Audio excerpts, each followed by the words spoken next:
Hello, welcome back to another episode of the DD Geopolitics live stream. I am your host, Sarah, and I am, of course, joined by John, and incredibly honored to introduce. Today, we're finally diving into one of the most intriguing and talked about sources of information on the special military operation, Rybar.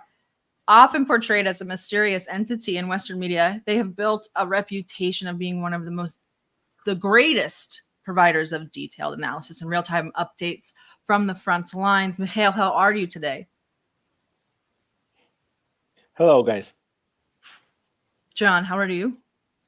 Doing great. Yeah, I'm equally excited for this interview. A couple of years ago, when I first started tracking the conflict in depth, Rybar was one of the first sources that I really looked to get real-time information, and I was always ahead of the Western analysts because of the information that you've all put out, and it's entertaining. When I watch the videos, it's like I kind of get my little cup of coffee ready in the morning, and then watch the videos from the week's highlights of the special military operation. So I want to just start off by thanking you all for the tireless work that you're doing.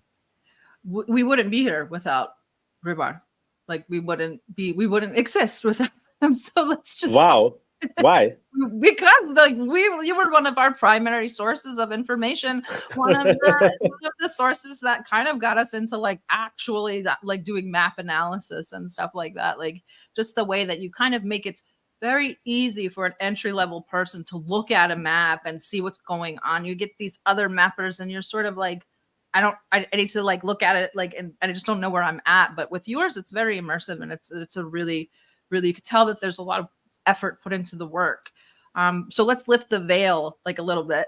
Could you explain to our audience, because here in America, funnily enough, they think that you are the most evil thing to ever exist.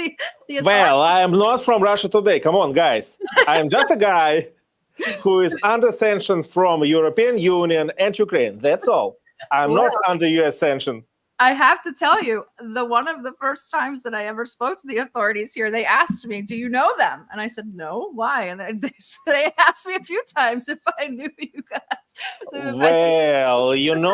they call me killer of Saint network because we just started to become famous in the beginning of special military operation. Because we know OSINT and GeoINT, we started well. We geolocated a lot of air defense targets in Kiev and other cities, and we start publishing it. And since 10th of March 2022, my channel was banned in Ukraine and several European countries. Well, that's why I became so infamous.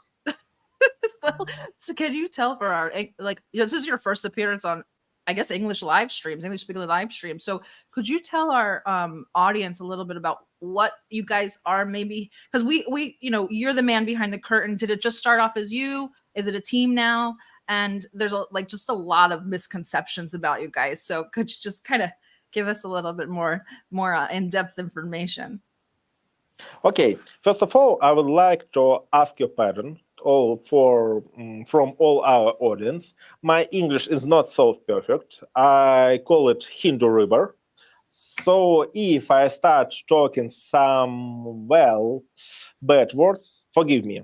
I'm just a Russian guy trying to remember something he was taught in military university. I am ex-military officer. I received my military training in Moscow Military University as military interpreter of Arabic and English languages.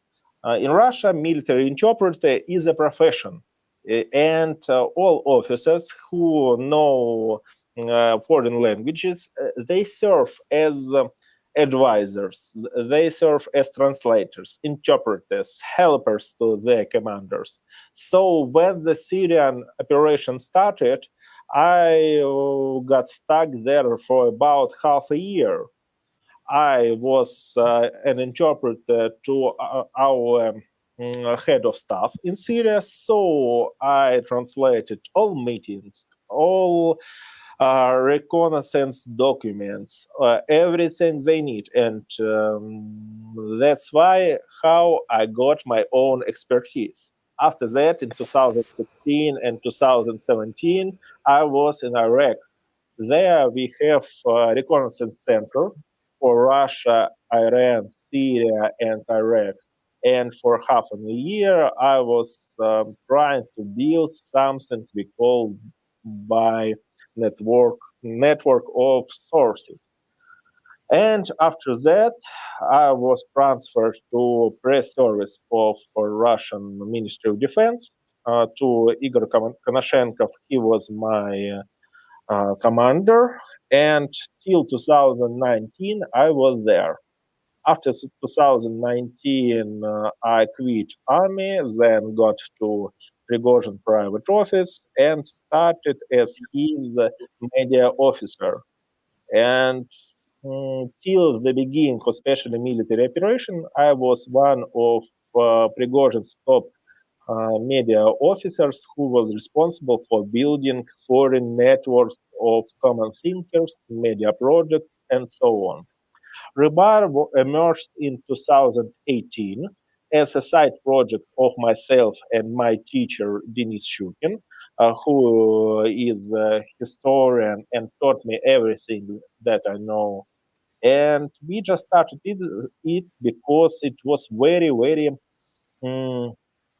well, it was very stupid situation. I was in the press service, but I didn't know what else I could do because I was responsible only for foreign versions of our Minister of Defense site and social media. And I worked only for 2 or 3 hours. After that, I was just sitting in the office in my uniform and played games. And it was very, very boring for me. I constantly was a guy who wanted to teach somebody and to push everybody to do something. And since our military experts, since our military correspondents, they talked shit about situation in Syria, they didn't know details, they didn't know anything. They didn't know difference between Al-Qaeda, ISIS, Hezbollah, and so on. So I started by myself by promoting these topics. After Syria and Iraq, and after starting working with Prigozhin, I got to know Africa, started developing this issue. And when the military operation began, we started to highlighting events there. We got all our expertise and brought it to Ukrainian military and info field. So we had something that kind of sprung up today, which was a really interesting incident in southern Lebanon, which exploding pagers. We're not really quite totally clear on the story. Just for our listeners, I did used to work in electronic countermeasure devices for the United States Navy. So this isn't something that's uncommon, but I kind of wanted to get your exclusive take on it just from start to finish because it's very confusing. It looks more like psychological warfare to me, but I'm just not sure what we're looking at. Because it's very low level kind of attack, and it just kind of, it makes, we're engaged in somewhat guerrilla warfare in a way because, Hezbollah is technically a resistance force. And Israel will probably utilize the typical tactic of guerrilla warfare, which is to separate the population, the civilian population, and make them scared of the guerrillas, or make them basically be get away and sort of self-identify the guerrillas so it can turn into sort of a psychological war. But I wanted to get your particular take on it. Well, my personal opinion on Israeli Lebanese or Israeli Palestinian or Israeli Iranian conflict is that Israeli side constantly tries to provoke others to attack Israel. If anybody attacks Israel, it has all the opportunity to say that we are only defending ourselves. It's like they did on 7th of October when Hamas attacked it. And in this case, you're right, low-level influence on Hezbollah fighters. Well, how much people got injured? 30? No, and got killed? 30? It's a very little amount. In any case, its action is, you're right, has great psychological effect, and it will push Lebanese fighters to push their leaders to respond on the attack, and they will start to attacking northern Israel. Even Israeli forces started moving their air defense system to northern border, sending them from southern parts of the country. So they know that Hezbollah will strike, and they prepare. And they will use these strikes to make another strike in response to make more damage. But if Israeli forces use their blatant force and demolish, for example, Dahia or other regions without reason, well, Israelis will be the side who should be blamed by international community. But right now, they will be defending themselves. Well, speaking of efforts to provoke a response, I wanted to turn to the special military operation. One of the biggest events of the summer was, of course, the incursion into Kursk. Now more information is beginning to come out about the incursion, who supported it, who had concerns. From the beginning, the Western media had various explanations for why the incursion into Kursk was occurring. People pointed out the Kursk nuclear power plant. There were also the suggestions that this was an effort to try to divert Russian forces from the front line on the east to Kursk in order to slow the advance. Of course, we also heard from the Ukrainians themselves that this was such a huge blow to Russian morale. So many were saying that this operation was taken as a bit of a psychological operation in of itself to provoke either a response from Russia or boost Ukrainian morale or both. Now we've seen the incursion into Kursk slow down. And again, thanks to your reporting, I'm keeping my finger on the pulse of what's been happening in that front. And it seems like the Russian forces are beginning to push back. But I wanted to get your thoughts on what the reason for the incursion was in the first place, and what it might say about the state of internal Ukrainian politics. Because, of course, we heard that there was some division between some of the generals and decision makers at the time, a couple of which actually said that the incursion into Kursk was a bad idea. So I wanted to get any of your thoughts there. Well, I don't think that Ukrainian side is the one who have right to decide which decision is bad or good, because they are only pawns.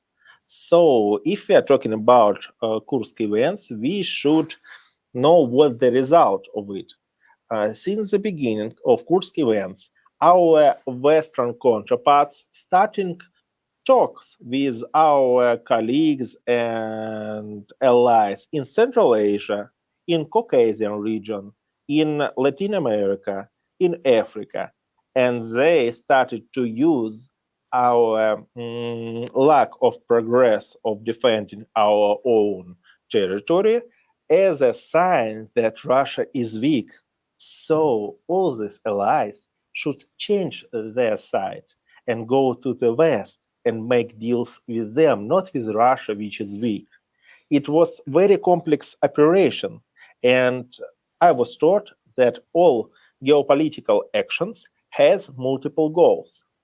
There are first tier goals from 1 to 3, second tier goals from 3 to 6, and third tier goals from 15 to 30. Did Ukrainians want to get to Kursk nuclear plant? Yes. Did they use their force to get to our territory and to blow us morally? Yes, they did. And we can just name about 15 goals like that. From my perspective, I see it as a mistake of our general staff, since a lot of sources talked about direction of next strike by Ukrainian forces. A lot of reconnaissance forces knew about that, but once again, we were fooled. because there was some silent agreement between Russia and the West that the conflict only on new territories, Donetsk, Lugansk, Zaporozhye, and Kherson, and also Crimea. But in any case, we were fooled again. In this time, Ukrainians did not use name of a Russian corps or something like that. No, they said that it's our forces. We try to make for ourselves better ground for next talks, and we enter Kursk region. And they tried to make ourselves look weaker. After they got stopped, after they started to fail their advance, began strikes by drone strikes and rocket strikes on our region. The most impressive strikes was by using 144 drones during one night to strike our central regions.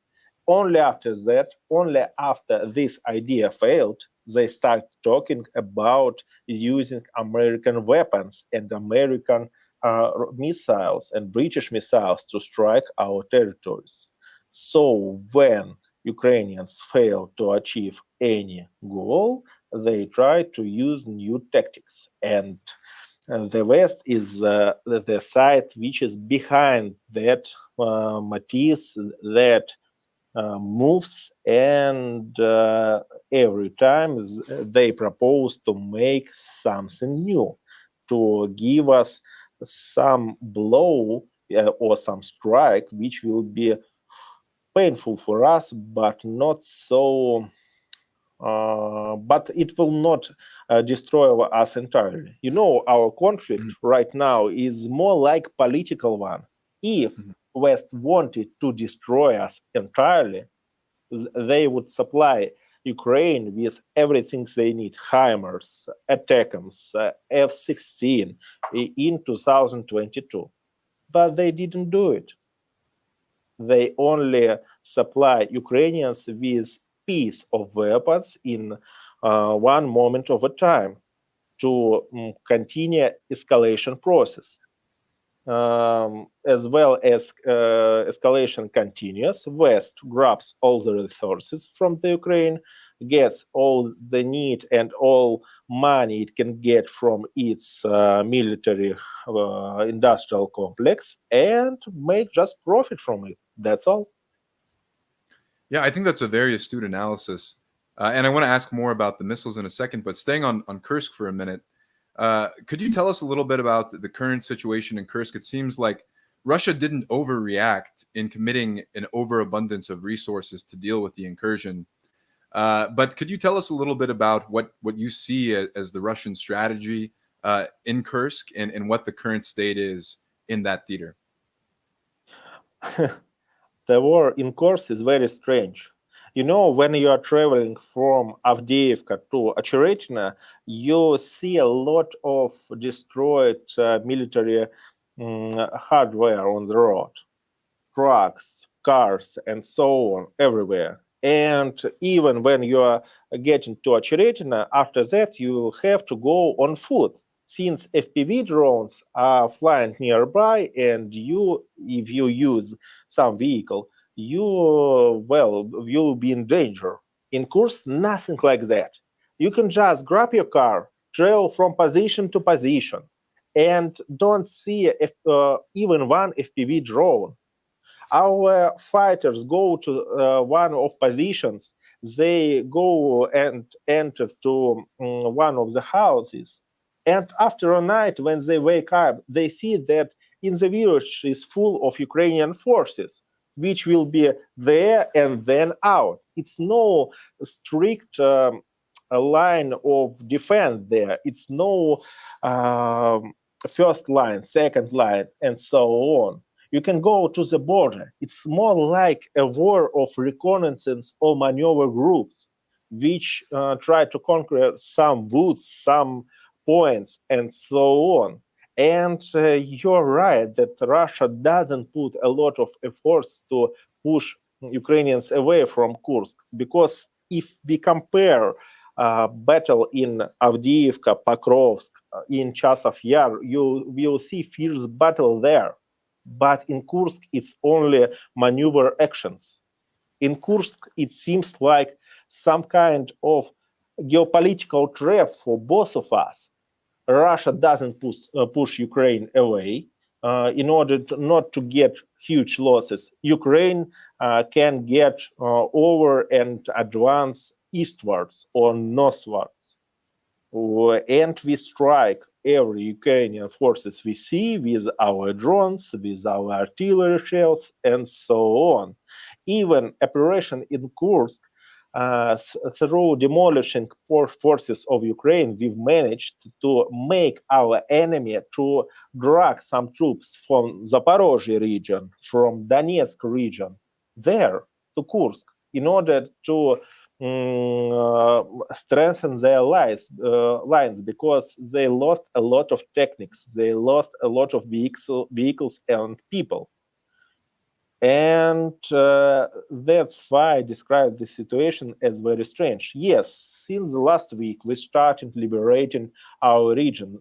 We started liberating Koreneva region and Sudzha region. It's a lot of villages that are occupied by the enemy. The enemy started to attacking us in Glushkovsky region from the south, but the situation started to change, and I see the end of Kursk battle is near. But what it will be, will go to our borderline or will go further, I cannot tell you right now, because I just don't know. I can't analyze the situation, since all the warfare in Kursk is very, very strange. It really is. It's somebody called it a sinkhole militarily. But you did Yeah. mention it in your last answer that there's been considerable discussion about the using longer range missiles heading into Russia, supplied by NATO, the Storm Shadow, the Scalps, and the ATACMS missiles for deeper strikes into Russian territory. Despite the discussions, I think they're kind of going back and forth. And then I think maybe yesterday or today, the UK said that they would not allow it, but discussions are still happening. Russian officials have indicated that it's a red line, but I really want to get your thoughts and maybe a look into maybe what the general Russian population is thinking of this. Are they thinking of this at all? Well, in general, Russian populations think about these red lines as a shit lines, because we talked too much about red lines and didn't do a thing. We talk about the Zmin Islands, that it's red line. We talked about the red lines when they struck Moscow, and so on. And we didn't do a thing, and it's a problem. But let's not talk about red lines. So let's talk about narrative lines. You see, we heard about the steps towards giving an approval to Ukrainian side to strike our regions with Western weapon from media. And media was a tool to see what will be the reaction of local population. Will they approve it? Will they be against it? And after measuring the result, it was decline or answer, how they will do. In any case, when this talk starts, we know that the approval is on the way. It was the same thing with F-16, with HIMARS, with ATACMS missiles. But the main problem with this process that we don't know when they will strike. Ukrainian forces can strike by themselves. And then Britain, for example, will say, Ukrainian stroke, it was their mistake. We are so disappointed with it. Or Ukrainian forces can strike with success by striking, for example, and destroying some military headquarters of our own. And after that, Britain will say, yeah, we gave an approval yesterday, and Ukrainians, they accomplished their task by success. So this situation is too complicated, and I suppose we will see strikes by Eastern weapon on our region, but the main problem is not strikes as they are. We see the threat from multi-domain operations. It's a main tactics of NATO. So if NATO will approve these tactics, we'll see the result. They strike constantly on our forces, our units in Zaporozhye, Kherson, Crimea, and so on. So all our air defense forces know how to deal with Storm Shadows, Scalp, with attackers and drones. And everyone is ready. But if they decide to use tactics of multi-domain operation, it's using of aerial reconnaissance. After that, DDoS attacks. After that, drones to know where positions of air defense systems is located. After that, attackers, which will be a massive strike. And after that, Storm Shadow. It will be a problem. We fear their tactics. We don't fear their numbers. We don't fear their types of weapons. We fear their approach. And if the decision will be made to get our headquarters, military points, military airports, airfields destroyed, and Western advisors will be behind that decision and they will supervise every step, then it will be a real threat. Well, I wanted to shift the conversation to Moldova. Recently, your team reported about NATO's increased activity at Markuletse Air Base. Apologies if my pronunciation is off. I am American, by the way. Markuletse. Is better? Markuletse. Markuletse. All right. Yeah. We'll work on that. But regardless, Moldova is one of these areas where even people who have been following the special military operation aren't necessarily tapped into the significance of Moldova in the conflict with Russia. And as I mentioned, it appears that NATO has increased its activity recently. And I'm curious to get your thoughts about some of the specific signs that NATO is preparing Moldova for a more active role against Russia. And how might some of these developments influence Russia's strategic response? How will they respond, and how are they looking to analyze and respond to this situation? Because it's so kind of delicately situated geostrategically. Well, it's a very delicate situation since a region of Transnistria, populated by Russians, is located on the east of Moldova, and from north, east, and south, there is Ukrainian ground. So it's surrounded by enemies.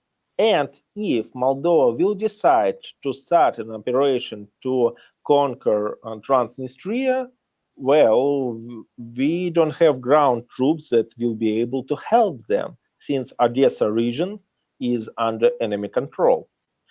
And right now, Moldova is becoming second Romania.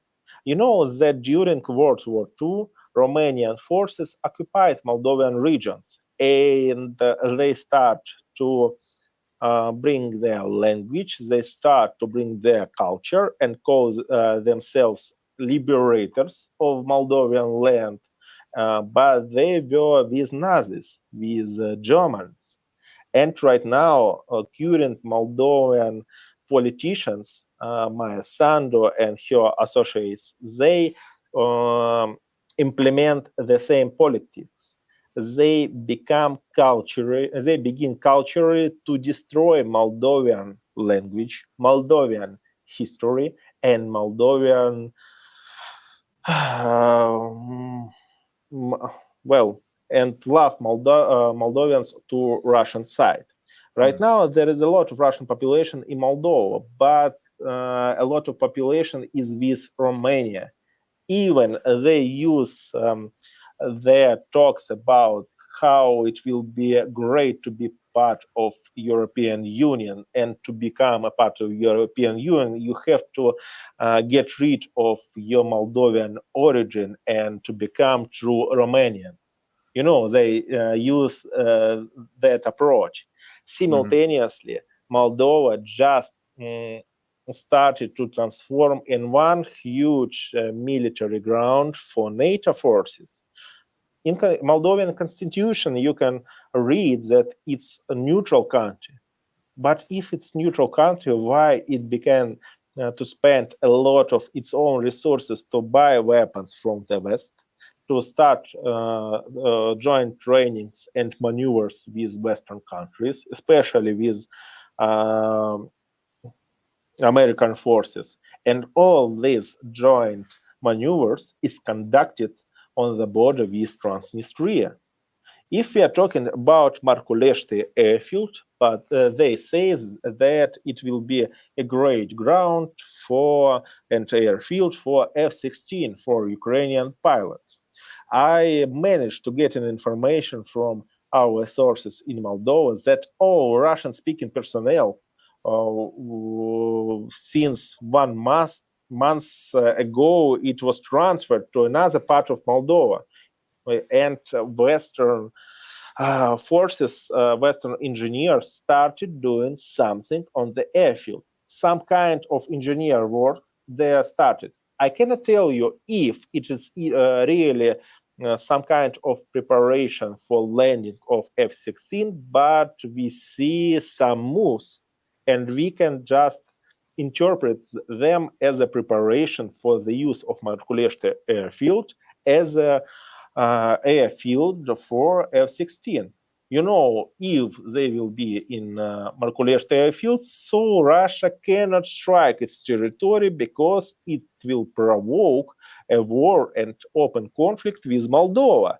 And if there will be open conflict with Moldova, then Moldova will strike Transnistria. And again, Russia will not be able to defend its own Russian population. Well, it seems like a hotbed of a potential just cluster in that area. Yep. But I'm wondering if there's any signs that a NATO operation, other than what we've already covered, is underway or imminent. What your feeling is about that? Well, since the beginning of our military operation, and since we got stuck in our advance, I got the feeling that the West will try in coming years to burn up all weak points around Russia. And as far as we see, we can confirm that. They started to burn ground in Moldova. They started to burn ground in Armenia. They even conducted a war by using via Turkey using Azerbaijan forces to take Nagorno-Karabakh region. After that, we saw a rise of Russophobia in Kazakhstan and other Central Asian countries. After that, we saw a tense in our northern neighborhood in Finland and Sweden. And after that, we got American bomber jets only 300 kilometers away from our borders, because Norway, Sweden, and Finland allowed American jets to get landing on its own territory. Since the end of Cold War, it's a very closest situation, closest approach and closest airfield with American strategic bombers to our borders. And right now we see it as a preparation for a greater, huge war. And depending on the situation on the airfield in Ukraine, we will see how this whole situation will develop. If there will be Minsk III treaty, then, well, we are fucked. Well, it seems like one of the arguments that we hear quite a bit from people who want to see a more decisive response from Russia to just completely eliminate Ukraine, or even some Ukrainians will point out who just want to give Russia a black eye, that Russia doesn't really take necessary steps to respond when its red lines are crossed. And you kind of mentioned some of the red lines that have been crossed. But no, we don't want a conversation about red what lines. are the steps should be? Well, I was just going to ask you about that because from my point of view, actually, I am Russian. I want to ask you. We have what? Nuke them? What? Right. No, I agreed. I don't think that should be the answer. And everybody constantly is asking me when we will nuke Ukraine. Right. My constant answer is on Saturday. Well, on Saturday. That's all. One Saturday. Well, yeah, we'll try to avoid some of the censors here and talking too much about nuclear war, but your point is well taken.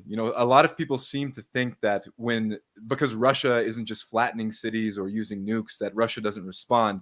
But I'd like to hear from you maybe about how Russia has always reserved options for escalation. When Ukraine pushed back, Russia in 2022 at the beginning of the special military operation, Russia started strikes on energy. Yeah, so Russia. Okay. Did you see a lot of footage of our troops operating in Ukraine? Yes.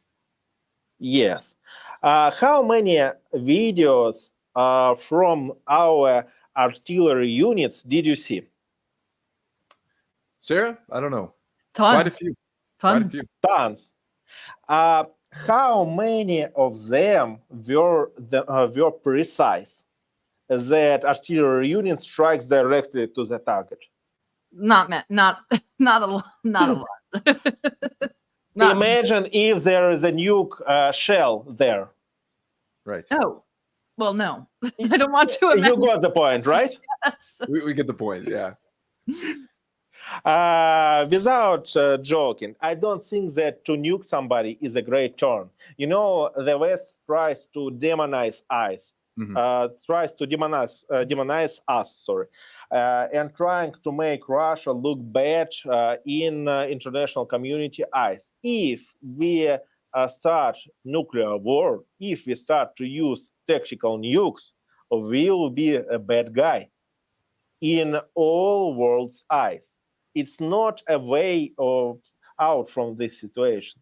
We have to use what we can, and we've already used everything we can. Right now, we need just time and to be stubborn in our efforts, and that's all. Everybody is talking about talks between oligarchs, about talks, about ammonia pipeline, and so on. Why we don't destroy ships coming out from Odessa? Why we can block them? You saw what happened with our Black Fleet. Well, half of it was destroyed. Another half is docked in Krasnodar region. And right now we have a lot of problems with our military bureaucracy. And we, first of all, have to deal with that. And after we deal with military bureaucracy, after our military machine will start to work without flaws, after that, we can make progress. And right now, after 2.5 years of these conflicts, I see a lot of progress. I see a lot of pluses from these situations, but minuses also there. So I want to shift focus over to the Balkans because things are starting to warm up, if not heat up over there. Recently, there was apparently Russia tipped off Vučić about a possible coup. We had a very large protest over the Rio Tinto lithium mines that were possibly opening, most likely opening. And then the CIA visited pretty quickly on the heels of that. And then we kind of had a little bit of the tension rising in Kosovo, people blocking the roads and the bridges. And now we have Vučić coming out saying that mandatory service is going to be reinstated. You just recently visited Serbia. Can you tell us about your trip and what the kind of overall vibe is like there? Well, it's the most pro-Russian vibe I've ever seen. You know, a lot of my friends are patriots of Russia. Myself, I'm a patriot of Russia, but I'm skeptic, and all of my friends are skeptics, and we skeptically view the situation in Ukraine. We know that there are laws, there are threats, there is the enemy's lie, and so on. When you ask every Serbian politician and or every Serbian guy, journalist, so on, oh, he just said me, take it easy, Russia will win. And that's all. They believe in us better than we trust ourselves. And that's a greatest vibe from Balkanian regions I ever see. But the problem with Balkanian regions that attitude to Russians started to change. Since, you know, a lot of our Russian people fled from our country since the beginning of special military operations because a lot of liberal thinking people were in our country. This summer, there was a pride parade, LGBTQ plus parade in Belgrade. And you know what? 90% of people who participated in this parade were Russians. That's why people in Serbia start to think that Russia has a lot of gays. And that's a problem for me. In one moment, they say that Russia will conquer Ukraine and we with you. And after that, they start asking, oh, you know, I heard there is a lot of gays in Russia. That can undermine things quite quickly. Of course, it's the first thing a Serb would ask. But I heard there's a lot of gays over there. That's the problem. In any case, everyone should understand Serbia's situation. Serbia is a country between West and East. It has to be the way it is. It has to communicate with the West and communicate with the East. It cannot say that it supports special military operation, because if Serbia will recognize Republic of Donbass, Zaporozhye, and Kherson, well, it should recognize Kosovo too. It's a trap.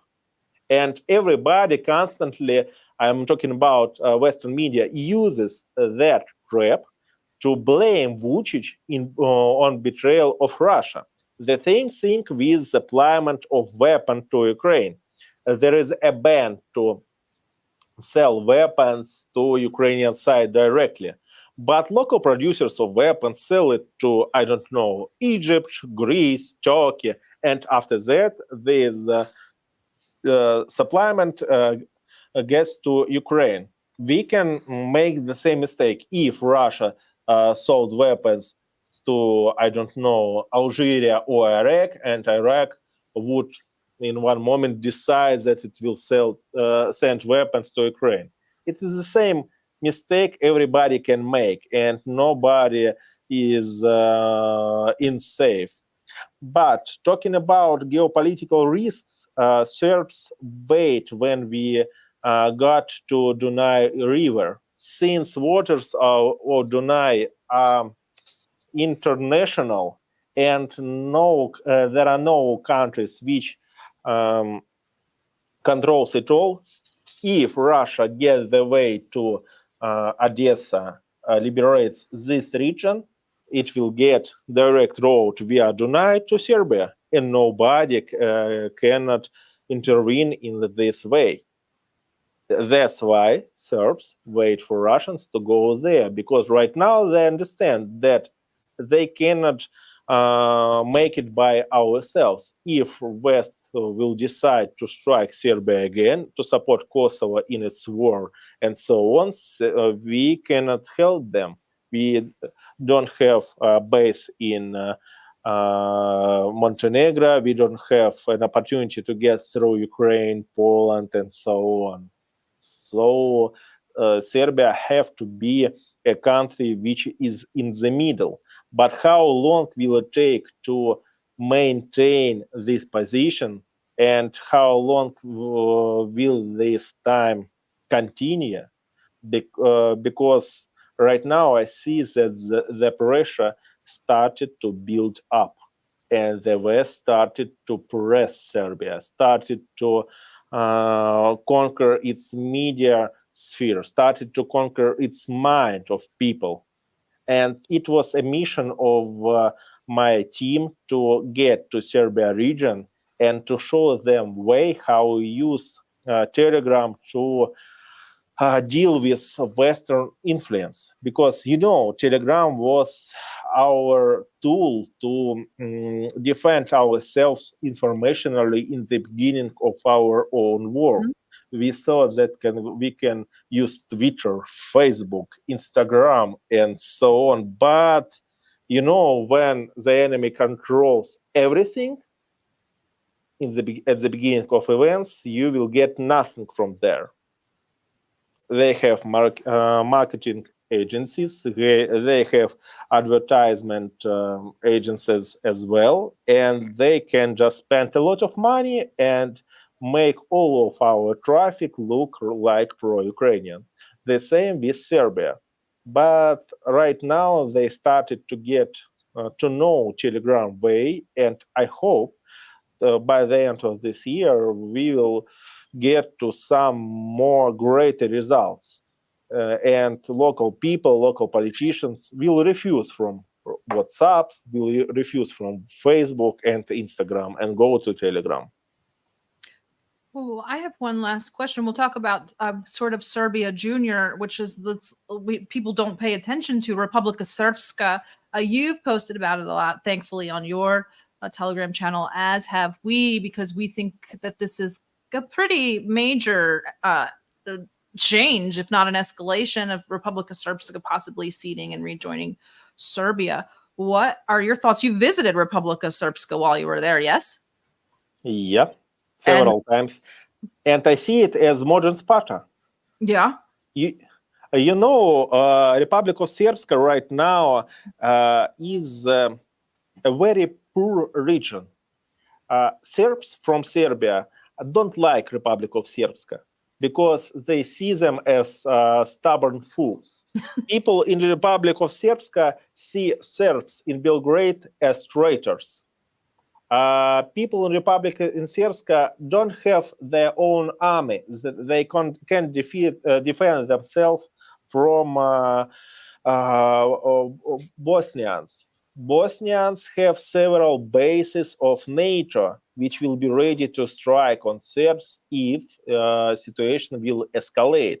And right now, Republic of Srpska is more like our Russian Abkhazia. It's not a part of Russia, but it tries to do its own way.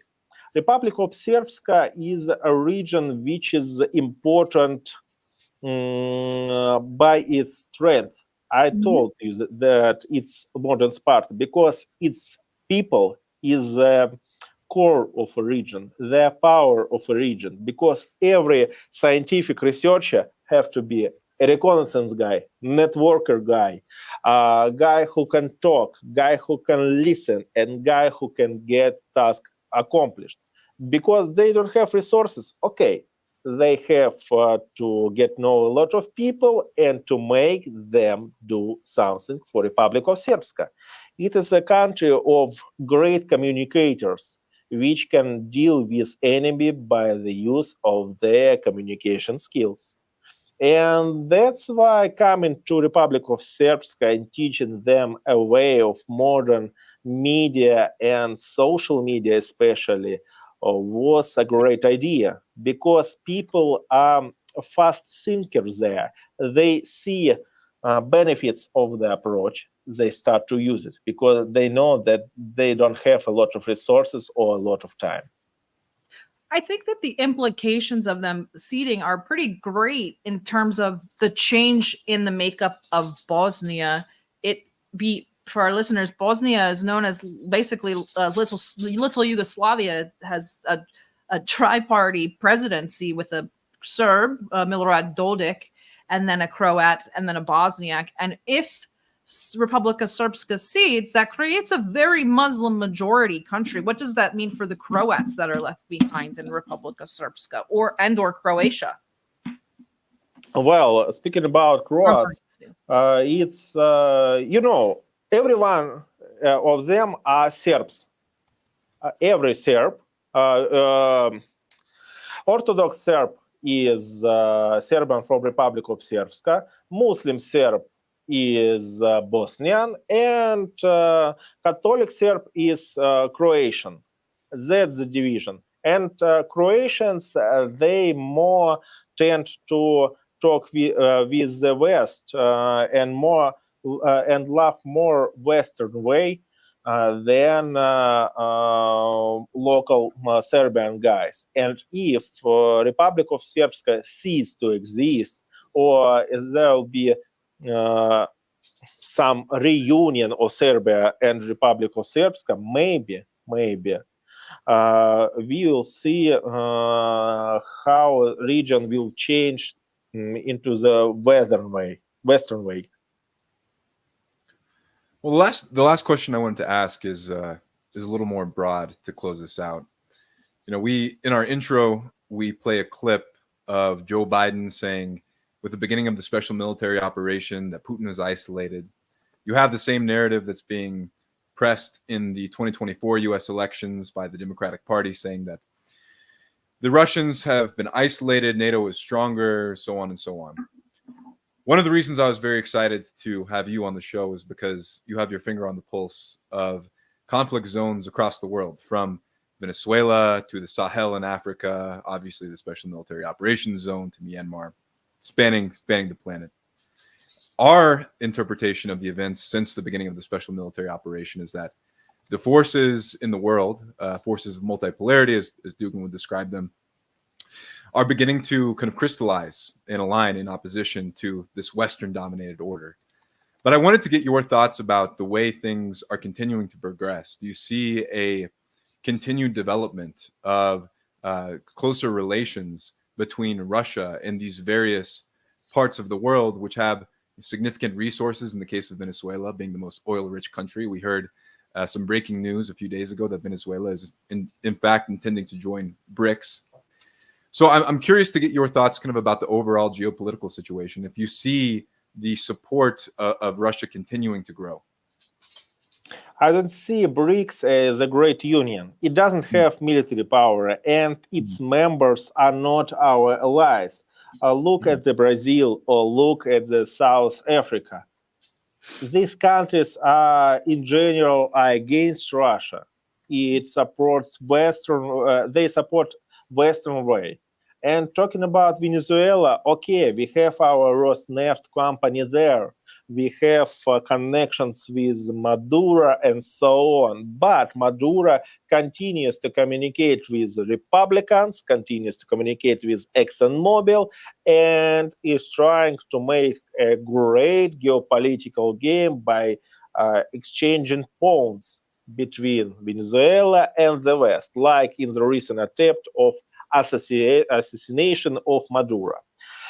In any case, I see right now that we have a lot of mistakes on our foreign policy track.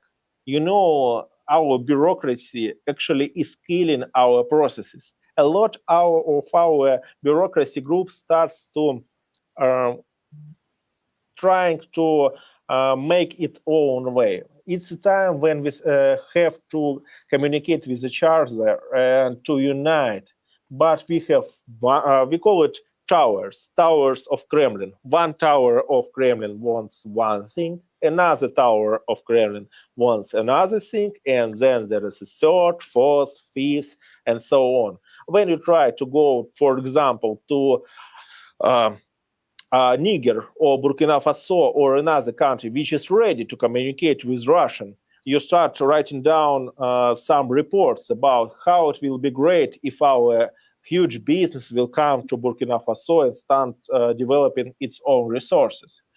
Your report from one tower goes to administration of a president, Then they start discussing, and then the second tower comes and says, hey, it's my field of responsibility. Why these guys are here? No, I don't want them to intervene. Let's do it my own way. And you see, it's a lot of problems like this. It's not a time right now to communicate in such a way. We need a united approach. We need to use every country that will stretch its own hand towards our side, and to help it, to give it a naval base, or to give it military base, or to give it credit, or to help it with electricity, water, and something like that. But we don't do it. I'll give you another example, my favorite one. You know that since 2021, our forces began counter-terrorist operations in Mali, in Bamako, PMC Wagner, and so on. If Russian forces right now are conducting warfare against terrorists in Mali, help to liberate its own territory, then why, at the end of this year, British company will start to develop the biggest uranium mine in Mali? Why Britons? Why not Russians? Russians can end wars. It is what we can do, but we cannot do business. We cannot do geopolitics. We cannot do real politics. We only can use our muscles. And that's a huge problem. Right now, special military operation is helping to heal our system. But we need some more time. We need change of approach. And it's a shame that we did not change it a while ago. Mm-hmm. Well, as they say, time heals all, and it will be very interesting to see the work that you all continue to do over the course of the next few years. I wish you all of the luck in continuing to have success in your project. The conversation today was fascinating. It was wide-ranging. It was nuanced. And so I just want to thank you so much for spending the hour with us. Sarah, do you have any final thoughts? Just please tell our listeners where they can find you and what projects you are working on, especially the workshops about media. Well, we have our media workshops in Balkanian region, Bosnia and Serbia. Also, we have our media classes in Kyrgyzstan. Next week, next Tuesday, I will start another courses in Kyrgyzstan. Next month, we'll try to open our courses in Uzbekistan. After that, Iraq and Tajikistan. Well, thank you so much. And thank you guys for joining us today. We will be joined by Mark Sloboda to press all of you next week. Everybody take your black pills for next week. And everybody please go subscribe to all of Mikhail's Twitter, Telegram, and looking forward to media classes in a country near you. And we all need them. Everybody needs them. We need them. Yeah. More than ever right now. So thank you guys. Please go to ddgeopolitics.com for a central hub for all of our material. And if you would like to donate, please do so, or buy some merch and get something for yourself. Take care and enjoy the rest of your week.